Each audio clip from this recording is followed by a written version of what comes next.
So for today's lesson, lesson 16.2, the only thing we are going to do is complete Math Notes page 19. So please turn to Math Notes page 19. We will not be doing a problem of the day. All we are going to do is Math Notes page 19, the white pages. So if you look on page 19, you see we have two problems, 7 and 5/10 times 2 and 3/10. And the second one is 1 and 5/10 times 2 and 36/100. Now, you see all the rules to multiplying decimals. The first thing we need to do is figure out how many digits are behind a decimal in the entire problem in this first one. And you will notice that there is one digit behind a decimal in 7 and 5/10, and there's one digit behind a decimal in 2 and 3/10. So that means there are two digits behind a decimal in the entire problem. So the next step is to multiply as if there is no decimals at all. So you just write down the two numbers as if it was 75 times 23. Then you do the multiplication. So first we would start off with 3 times 5, and 3 times 5 is 15. You'd put down the 5, and you would regroup the 1. Next, you would have 3 times 7, and 3 times 7 is 21, plus 1 is 22. So you put down the 22. Now, the next thing you need to do is get rid of all those numbers that you carried to regroup. And you're going to change that 3 because you've already used that 3. So now it's going to be a 0. So then you have to use that 0 and put it down. And then we're going to do 75 times 2. So 5 times 2 is 10. So you put down the 0 and you'd regroup the 1. 2 times 7 is 14 plus 1 is 15. So now we have our two sets of products from each of those multiplication problems. So now we're just going to add them together. And if we added them together, the total would be 1,725. But remember, we're multiplying decimals. So we have to go back to the original 2 that we wrote up above. And we're going to use that because now there has to be two digits behind a decimal in the answer. So that's going to place a decimal between the 7 and the 2, making our final answer 17 and 25/100.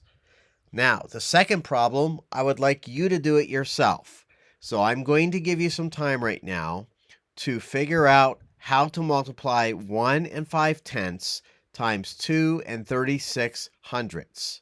Remember, the first thing you need to do is figure out how many digits are behind a decimal in the entire problem. Then multiply like there are no decimals, and then put the same number of digits behind a decimal in your final answer. I'm going to give you time right now to do this. Please do it now in the space provided.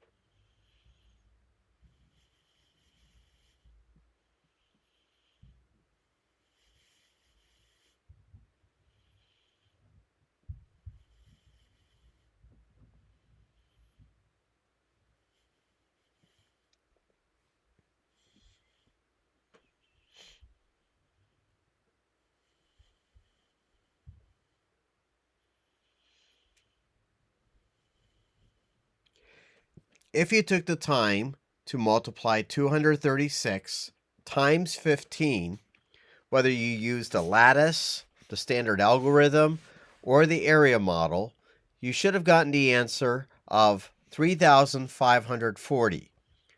But then you need to put the decimal back into the problem. And so that means you would have to put 3 digits because there are 3 digits in the original problem, the entire problem behind a decimal. that would place the decimal between the 3 and the 5. So the actual answer would be 3 and 540 thousandths, or 3 and 54 hundredths, because you could drop the 0 because it's an equivalent decimal. So that's all you're going to be doing for today's lesson. There is no homework because it is Friday. So what I'd like you to spend the rest of your time doing today is either working on your IXLs, if you still owe some IXLs, if they still have to be completed, or you could also be completing pages 20 and 21 for module 15 and 16. This will be for the test, which will be next Wednesday. So those are your only two options. Either you're working on IXLs or page 20 and 21. Thank you very much and have a great day.